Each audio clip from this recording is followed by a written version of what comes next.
श्री स्वामी समर्थ. नमस्कार मंडळी, स्वागत आहे तुमचं आपल्या या मराठी यूट्यूब चॅनलमध्ये. स्वामींच्या कृपेने आपला दिवस आनंदात जाओ हीच मी स्वामींच्या चरणी प्रार्थना करते आणि आजच्या या नवीन व्हिडिओला सुरुवात करूया. तर आजच्या या व्हिडिओमध्ये आपण पाहणार आहोत की पंचक म्हणजे काय, पंचक कधी चालू होणार आहे, पंचकामध्ये कोणते चांगले काम जे आहे तर ते केले जात नाही किंवा कोणते चांगले काम केले जाते. तर 5 दिवस अमंगल कार्य जे आहे तर ते केले जात नाही. आपल्या भारतीय संस्कृतीमध्ये अनेक विविध पद्धतीने हा पंचक जो आहे तर तो पाहिला जातो. तर आपल्या परंपरेमध्ये प्राचीन काळापासून आजपर्यंत सुरू असलेला जो पंचक आहे तो वर्षभरामध्ये प्रत्येक महिन्यामध्ये येत असतो किंवा 2 महिन्यांनी येत असतो. मराठी वर्षात दर 3 वर्षांनी अधिक महिना आलेला आहे. अधिक मासामध्ये आध्यात्मिक महत्त्व जे आहे ते श्रीहरी विष्णूला दिलं गेलेलं आहे. त्यांची पूजा करण्याला आणि या महिन्यामध्ये अधिक महिन्यामध्ये देवीची ओटी भरण्याला सांगितलं गेलेलं आहे. त्याचबरोबर नदीमध्ये एक दिवा लावण्याचं महत्त्व देखील सांगितलं गेलेलं आहे. असं म्हटलं जाते की नदीवर एक दिवा लावल्याने नदीचा आशीर्वाद जो आहे तर तो आपल्याला प्राप्त होतो. असं म्हटलं जातं की ग्रह नक्षत्र मुहूर्त हा जो आहे तर हा अत्यंत शुभ मानला जातो. जेव्हा या ग्रह नक्षत्राचा मुख्य भाग असून यामधील पंचक काळ सर्वाधिक महत्त्वाचा मानला जातो.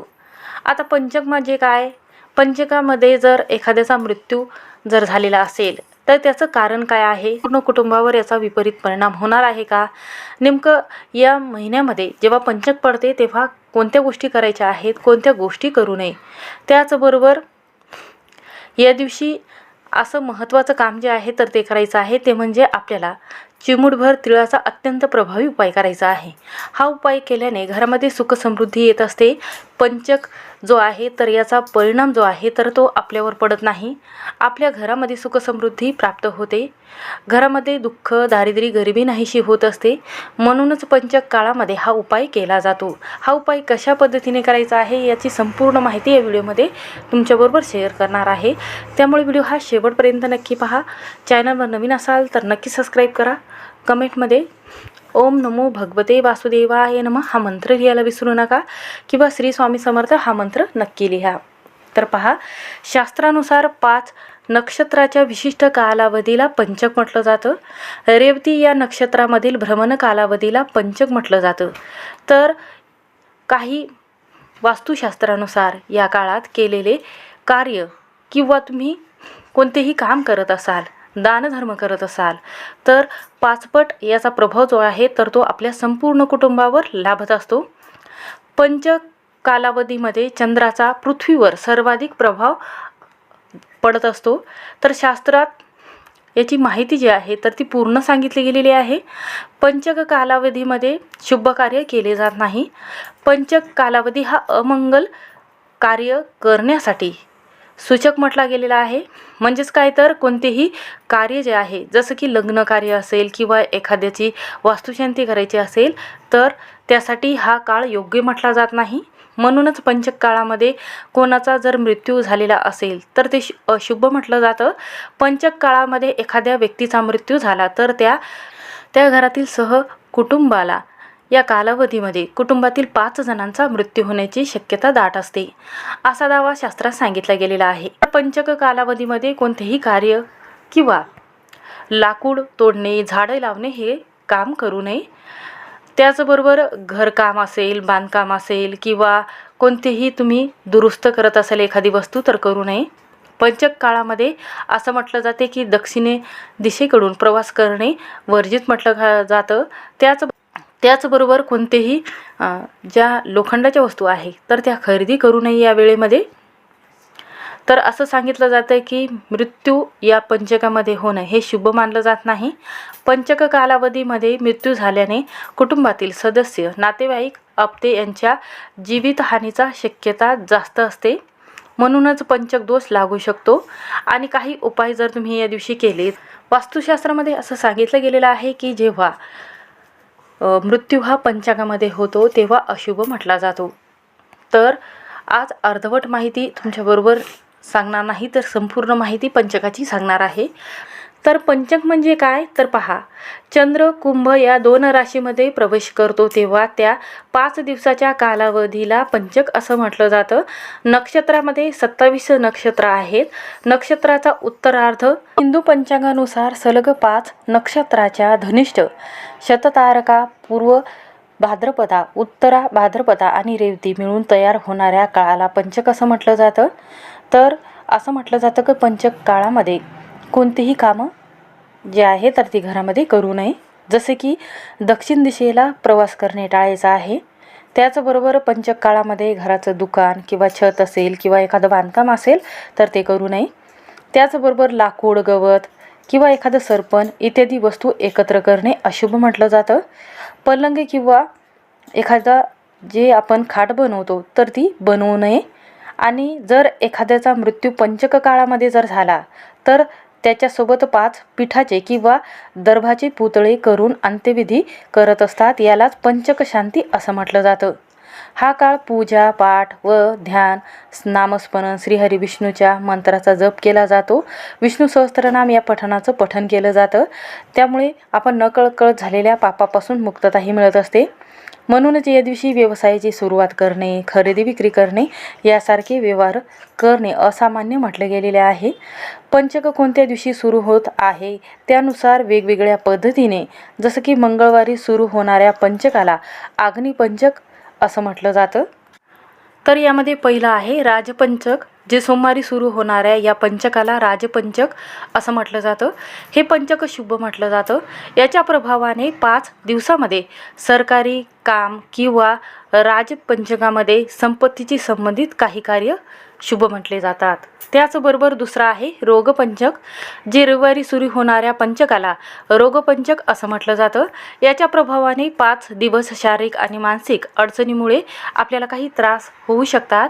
या पंचकामध्ये कोणतेही प्रकारचे कोणतेही मंगल कार्य, शुभ कार्य किंवा घर बांधणे किंवा एखादी जागा विकणे हे कार्य करू नये. प्रत्येक प्रकारच्या मंगल कार्यामध्ये हे पंचक अशुभ म्हटलं जातं, म्हणून हे नियम पाळायचे आहेत. त्याचबरोबर तिसरा आहे अग्निपंचक, जे मंगळवारी सुरू होणाऱ्या पंचकाला अग्निपंचक असं म्हटलं जातं.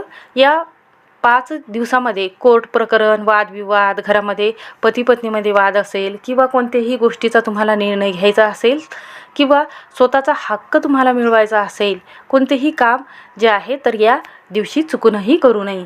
या पंचकामध्ये अग्नीची भीती राहते, हे अशुभ म्हटलं जातं.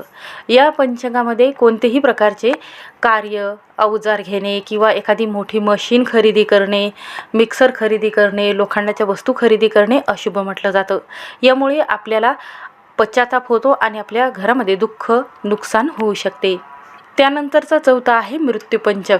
शनिवारी सुरू होणाऱ्या या पंचकाला मृत्यूपंचक असं म्हटलं जातं. या नावावरूनच आपल्याला लक्षात येते की हा दिवस अशुभ म्हटला जातो. शनिवारच्या दिवशी जर पंचक आलं तर या दिवसापासून सुरू होणारे पंचक मृत्यू समान आणि त्रासदायक म्हटलं जातं. या 5 दिवसामध्ये कोणत्याही प्रकारचे धाडसी काम चुकूनही करू नये.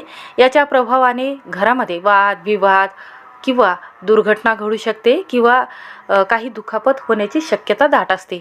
त्यानंतरचं 5वं आहे चोरपंचक.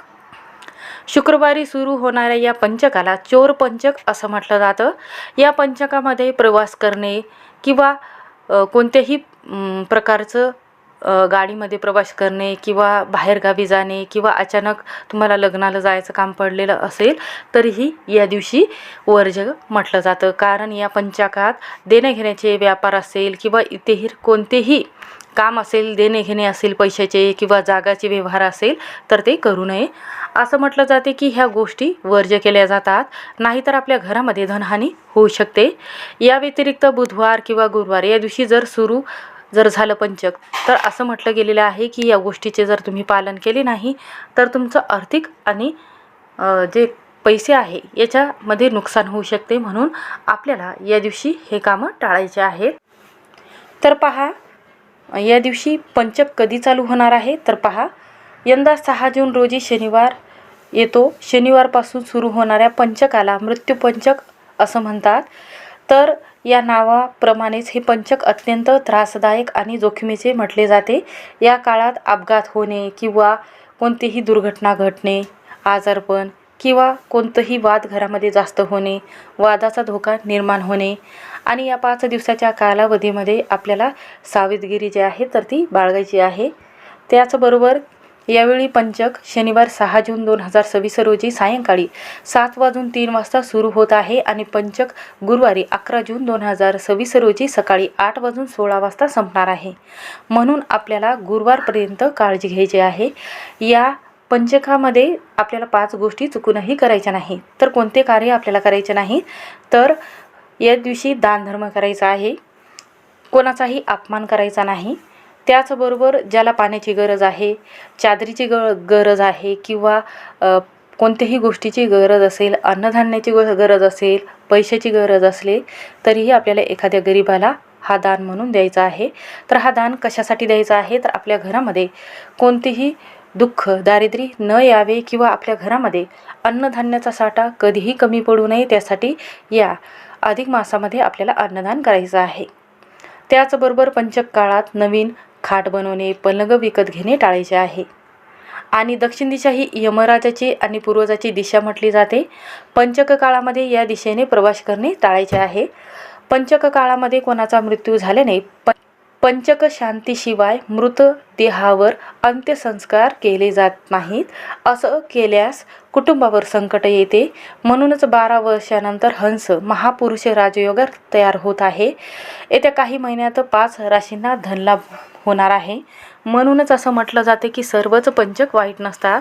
या काळात काही महत्त्वाचे कामंसुद्धा केले जातात. असं म्हटलं जाते की या कालावधीमध्ये भगवान शिव आणि हनुमानजीची पूजा केल्याने सर्व संकटापासून मुक्तता होत असते. म्हणून या दिवशी आपल्याला आवर्जून या 5 दिवसामध्ये 1 वेळा का होईना 108 वेळा आपल्याला महामृत्युंजय या मंत्राचा जप करायचा आहे. आपल्याला एका ताटामध्ये भस्म घ्यायचं आहे, शुद्ध पिण्याचं पाणी घ्यायचं आहे. त्यानंतर आपल्याला या कलशामध्ये एक पांढऱ्या रंगाचं फूल घ्यायचं आहे, 5 बेलाचे पान घ्यायचे आहे, चिमूटभर काळे तीळ घ्यायचे आहे आणि भगवान शिवशंकराच्या पिंडीजवळ उत्तर दिशेला उभं राहून आपल्याला ही पूजा करायची आहे. आपल्याला जेव्हा पाणी अर्पण करायचं आहे त्यावेळेमध्ये ओम नमः शिवाय हा मंत्र म्हणायचा आहे. यामुळे अचानक संकट येत नाही. त्याचबरोबर आर्थिक व्यवसाय असेल, पैसा असेल, यामध्ये कोणतंही नुकसान होत नाही. एक महत्त्वाचं असं कारण आहे की पंचकामध्ये जर मृत्यू अचानक जर झाला घरामध्ये एखाद्या व्यक्तीचा, त्यामुळे पंचकात निर्माण होतात संकट. असं म्हटलं जातं की जर याच्यावरती व्यवस्थित संस्कार केले गेले नाही, आपल्या घरामध्ये यांच्यावरती जर व्यवस्थित संस्कार केले गेले नाही, तर असं म्हटलं जातं की पुढच्या 24 पिढ्यांना त्रास होतो. म्हणूनच 24 पुढच्या वर्षभरामध्ये त्याच घराण्यातील 5 लोकांचं मरण येते. विधी अग्नी देण्यापूर्वी कास्य पात्रात गाईचे तूप भरून त्यासोबत काळे तीळ, थोडे सोने आणि चांदी याचे दान एखाद्या विद्वान ब्राह्मणाला द्यावे. हे सगळं झाल्यानंतर पंचक शांतीचा विधी काढणं फार महत्त्वाचं आहे. तर असं म्हटलं जातं की या दिवशी काळे तीळ हा खूपच महत्त्वाचा पदार्थ म्हटला गेलेला आहे. कारण असं म्हटलं जाते की आपल्या घरामध्ये जर पितृदोष असेल, नकारात्मकता असेल, तर हे काळे तीळ जे आहे तर हे नकारात्मकता शोषून घेतात आणि प्रखर पितृदोष हा कमी करत असतो. जर या दिवशी एखाद्या गरीबाला काळे तीळ जर तुम्ही दान केले तर यामुळे ग्रहाचे वाईट दुष्परिणाम आपल्या कुंडलीवर होत नाही.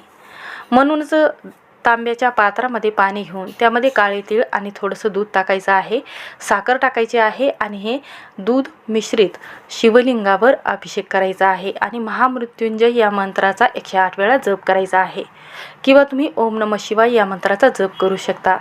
त्याचबरोबर आपल्याला काय करायचं आहे, या दिवशी मुख्य दरवाजाजवळ जायचं आहे आणि त्यानंतर लाल कपड्यामध्ये देवघरामध्ये बसून आपल्याला हा उपाय जो आहे तर तो करायचा आहे. एक लाल रंगाचं कापड घ्यायचं आहे, त्यामध्ये आपल्याला काय करायचं आहे, चिमूटभर म्हणजेच अर्धा चम्मच तीळ टाकायचे आहे आणि त्यानंतर याची पोटली तयार करायची आहे आणि ही जी पोटली आहे तर आपल्याला मुख्य दरवाजाजवळ लावायची आहे. असं केल्याने काय होते की आपल्या घरावर कोणाचीही वाईट दृष्ट लागत नाही, नजरबांधा होत नाही किंवा एखाद्या वाईट शक्तीचा प्रभाव जो आहे तर तो आपल्या घरावर पडत नाही. त्याचबरोबर पंचक काळ कोणत्या आणि त्याचे अचूक उपाय जे आहे तर या दिवशी जर केले तर हा प्रभाव आपल्या कोणत्याही कुटुंबावर होत नाही. म्हणूनच पंचक काळामध्ये हे नियम नक्की पाळायचे आहे. श्री स्वामी समर्थ. व्हिडिओ आवडला असेल तर स्किप न करता शेवटपर्यंत नक्की पहा.